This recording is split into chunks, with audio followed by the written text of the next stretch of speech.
everybody, Armand here, Chi Skills, and welcome to our podcast. And today we are talking about the biggest breakthrough I had in my training. There's little breakthroughs we have all the time, but this one was the major breakthrough. So we hope this podcast is going to help you. Yeah, so what was your breakthrough? This breakthrough was the first transformation. And the first transformation is where we go from vital energy to Chi. So this is a transformational process where we release vital energy into Chi, or an astral substance. And we do that through a process of releasing time. So this means we slow down the energy until we come into the present moment completely. And there you say something, the present moment. The present, the now. Yeah. So why was this for you one of the biggest breakthroughs? Well, my training started with reading a book. I consider this the start of my training by reading a book by Eckhart Tolle called The Power of Now. I mean, this was in a time where I was like, I need to work on myself. Something just awakened in me to take the next step with my personal development.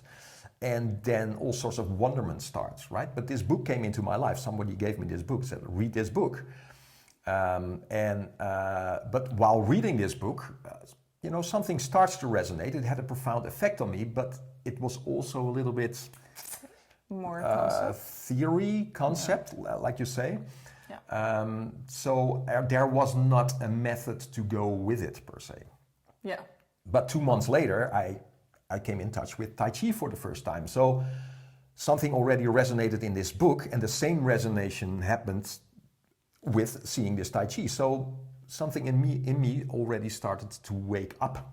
So yeah. Oh, I can totally see that. Yeah. What you saw in Tai Chi resonated with that book. Yeah. Being very present, very focused. There was a slowness, there was a focus, there was, how can we be in this room all together, not talking, right? It's a bit like that. So so I think we all have this tuning fork. I'm sure you recognize this as well. It's like when you hit some sort of truth in your life, it's like something starts vibrating in you, like, and I had that with the book, I had that with Tai Chi. So that made me go to Tai Chi training. Yeah. And, but then still, it took a while to get to these places of more quietude and more focus in the training. So it's not a switch. That was not a switch. No, it was a slow process. I first had to learn to get into my body, to reconnect with my body. That was the first thing because I was just out of my body all the time into my mind, much too much in my rational brain. So of course, there's some quietude happening there, some stillness happening there.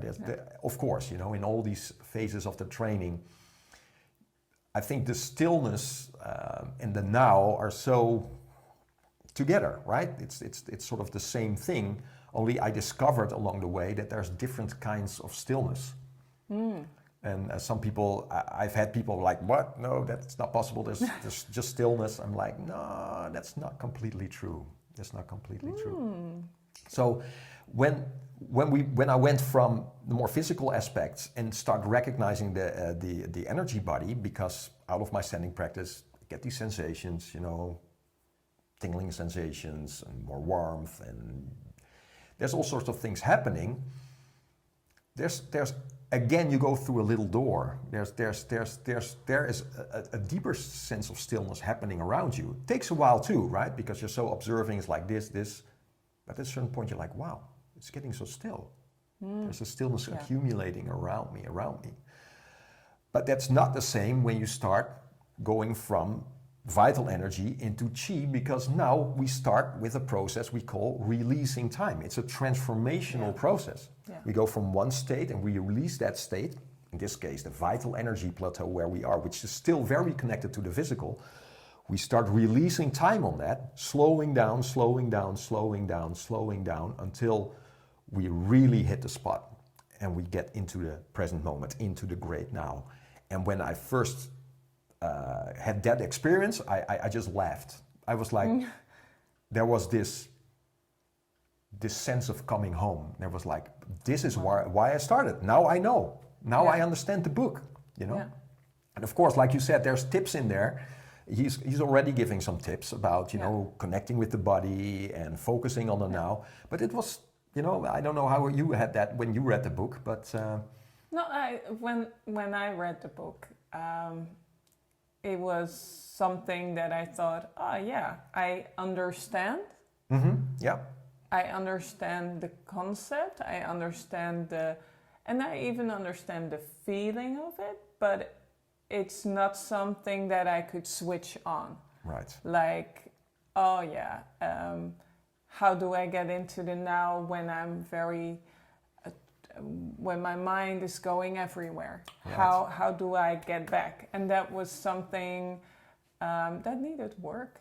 Yeah. So Yeah. I think it's, for me, I didn't go directly into Tai Chi as you did. I was doing yoga at first, ballet and yoga, and I experienced that feeling. Sure. When I was dancing or while doing yoga, and we always did some meditation before starting all the movements. And so with the meditation, it did happen. Although what I found was that my thoughts were still coming in and out, and I was still sticking on some stuff. Right, yeah. Most of the time, this is funny, most of the time I did yoga in a class on Saturday morning. Right. And after my yoga class, I would go do grocery shopping. So in my mind, sometimes shifted to the grocery shoppings, like, oh, what do I need to get for all the meals? I'm sure everyone recognizes this staticky thing happening. Yeah. And I would still stick onto these things. So, So when and we did, you did some yoga, or not yoga, you did meditation trainings. You gave some sessions here, and then we did whole days of meditation, which was very helpful.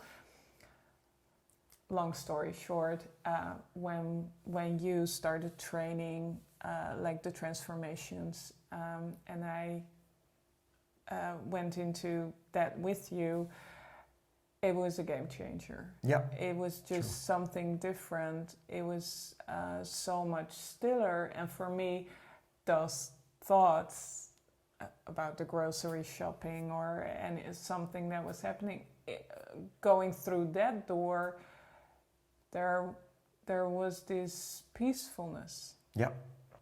It was just a different layer, and I come into a state where I just want to remain. It's sometimes you just like, oh, just let me sit here for a while more, because it's just so...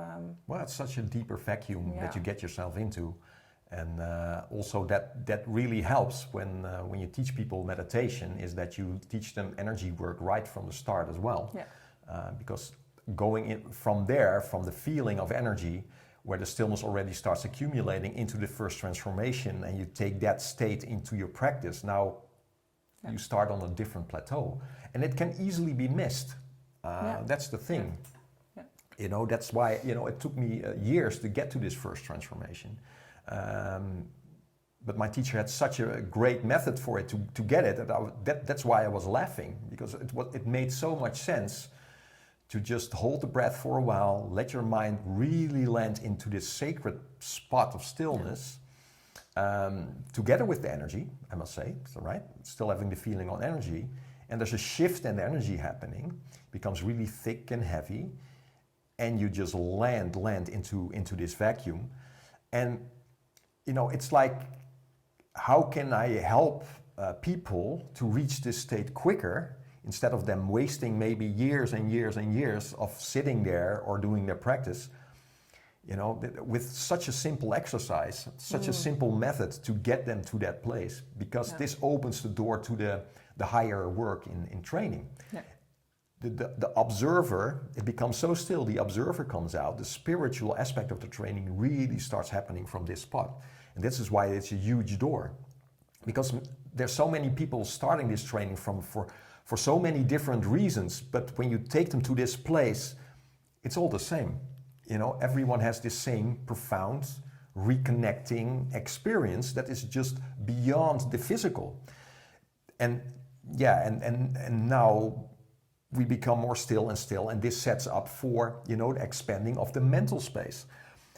That's what starts to happen almost automatically when you start tuning into this vacuum, is that the mind just wants to expand. Yeah. It's sort of using this chi state as like almost like a trampoline to jump off from. Yeah. And when you get people there, everything just changes. I mean, why you start? Yeah, different reasons. You hit that spot, it's like coming home. The spiritual aspect really starts happening. Yeah, absolutely. Yeah, because you know it's and also there's, you know, all these because we come into a different realm of ourselves. We come into the soul. We come into the astral body. Chi and astral is the same in this context. So we have a chance to really start stilling our being and let the healing part of the practice begin. Yeah. Wow. Yeah. Yeah. And I think for us it took a while before we got here. Yeah. For us it sure. took, we had quite some years of practice in one way or another before hitting this point. But when students come in, the 5-day workshop, we'll do this day two, yeah. Something. So it's not something you have to wait for a long time. You can do it pretty quickly in your training, and it will help all the other stuff. Absolutely. Yeah. So also, you know, going backwards, it will help and make Yeah. sense in a lot of things. So yeah, it's pretty profound. And you know, the astral body, this is where our soul is. We're talking about the soul, and the soul has a memory. It's like a hard drive, and it collects all these experiences. But out of that, you know, a character develops, patterns develop, and some of them are strengths, but a lot of weaknesses can also come in. So to work on that level, we have to be able to go to the chi or astral plateau to really bring stillness into those aspects and really start balancing ourselves out, if that's proper English. You know, this is what, So really getting to a more equanimous state in our being. Yeah. And this is why I call it a big door, because all these tiny doors before lead to this place. I've said before, this is where the real work starts, and the real work starts with influencing your own being, right? Because we can all recognize where we hold ourselves back, or, you know, where we get stuck in behaviors or even addictions, or, you know, it can go so far. This astral body can be a complete mess. Yeah. So to really directly work on that level, this is often missed. Absolutely. In the practice. Yeah. If you really want to dive deep into, well, it's a personal development. For sure. And it's not something that can be rationalized. It's, I think what we try is we read books and we think, now we know it. And before you know it, you're back into patterns, into behavior that you were like, but I read about it. I should not do it anymore. But there is something underneath that cannot be solved just by thinking about it. No, of course. And I mean, you can rationalize, like say you do the black and white mirror, like in hermetics, that's a method where we really dive into these strengths and weaknesses of our being. Yeah. But to do the work, we have to go to the astral body, and that's a frequency. That's a feeling. That's an experience. So yeah, you can rationalize some parts of it in your understanding, because now you can see, okay, I see, for instance, that I'm frustrated a lot, which I had, and many people have that. And so I can see also in the fire element, looking from hermetic standpoint, there was a disbalance there. You know, I have the tendency to go into frustration, short temper. This was also conditioned by my upbringing. So you start recognizing this, and it's like, okay, so now how do I get to this fire element, and how do I reach it astrally, slowing this down, this feeling, and bringing stillness into this element, so that the element can balance itself out. It's balance in the element itself. Stillness, stillness, stillness. And of course, there's other aspects where you start noticing yourself throughout the day, and where you see your patterns, etc. But the real work is done on that frequency. Yeah. Because this is where it's stored. This is where it is.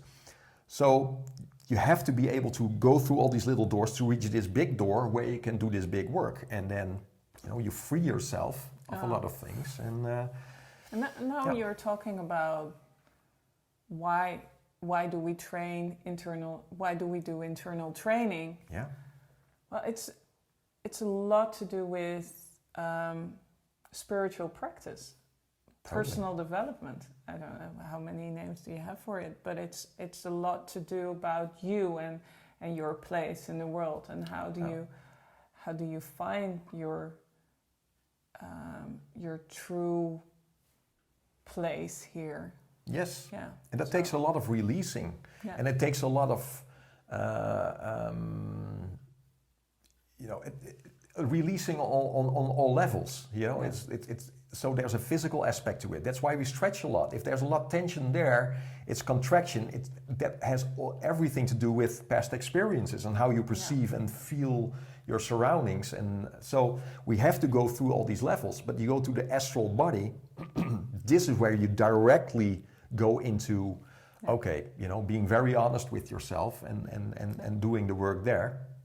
And creating space there, you know, on every level we're creating space.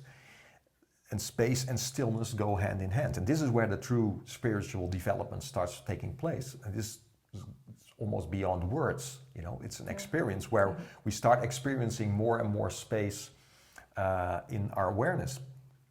If you're so stuck in the astral body and it will have an effect in the physical body, and it will have a contracted state. And this is why people just, you know, they're like, and I had that as well. You feel stuck, right? Stagnation, yeah. And more, the energy more goes inside instead of open. Exactly. And nice and flow. We always try to make sure there is enough flow in the body. There is enough flow around it. So. Yeah, that's what we're aiming with this training. Absolutely. And so the stillness gets deeper and deeper, as openness, and openness and spaciousness. And I think it's Eckhart Tolle also who says, like, be the space. And what does he mean by that? You know, it's like, oh, is there space in the physical? Is there space in the energy? Is there space in the chi? You know, is there a mental space? Can you connect?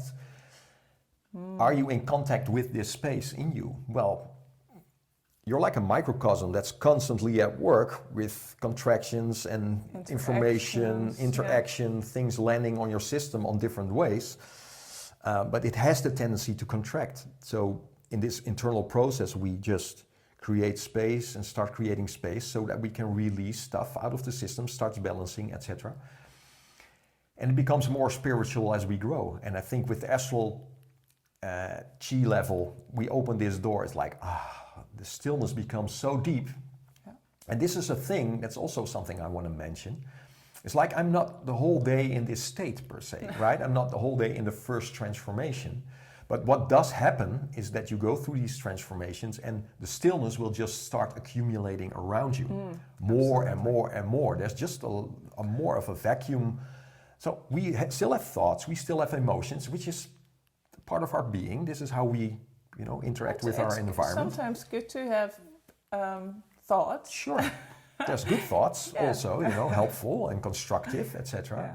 But when you start noticing that there's less constructive things happening inside you, there is more awareness of that because there's just more stillness where you're coming from. So this higher you which comes out, the spirit, in this training, start seeing more. And there's just a bigger gap between you and the information in your system. And this helps to release it, because if it's like this, what most people have. What most people have, and what I had for sure, this is how you keep yourself stuck in these patterns, you know? Yeah. So, it's all about creating this space and this openness and stillness. So we talk a lot in this podcast, but we could have been quiet for 20 minutes. I guess. Yeah. No, I'm just kidding. You know, it's. I hope this helps you to see that there's a process going on. You know, and with little doors, and there's a big door, and this one is just a big door. And and if you're interested in the first transformation. It's also in our Core Essentials Qigong course. So it's one of the, is it in the second module? Yeah, it's in the second module, like Awakening the Energy Body. We first go to the Vital Energy Body, and then we teach you immediately how to go to that, because we don't want to wait with that too long, because it opens the door, you know, it opens the door. So it's a state that you can take with you into the modules that come after that, working with the Qi. Yeah, also element work and creating stillness, equanimity. Releasing, moving. And this is also for the, I still want to say for the Tai Chi people here, your Tai Chi is going to take on a different meaning. When when you really start moving the Qi, and with this stillness and this vacuum, it becomes a healing exercise. It's just a different thing. And it becomes more of a spiritual practice, and what it should be. Yeah, so absolutely. Beautiful. Yeah. Well, hope you enjoyed it. We did. I did. So we did. Yeah. So Okay. Thank you. Thanks for listening.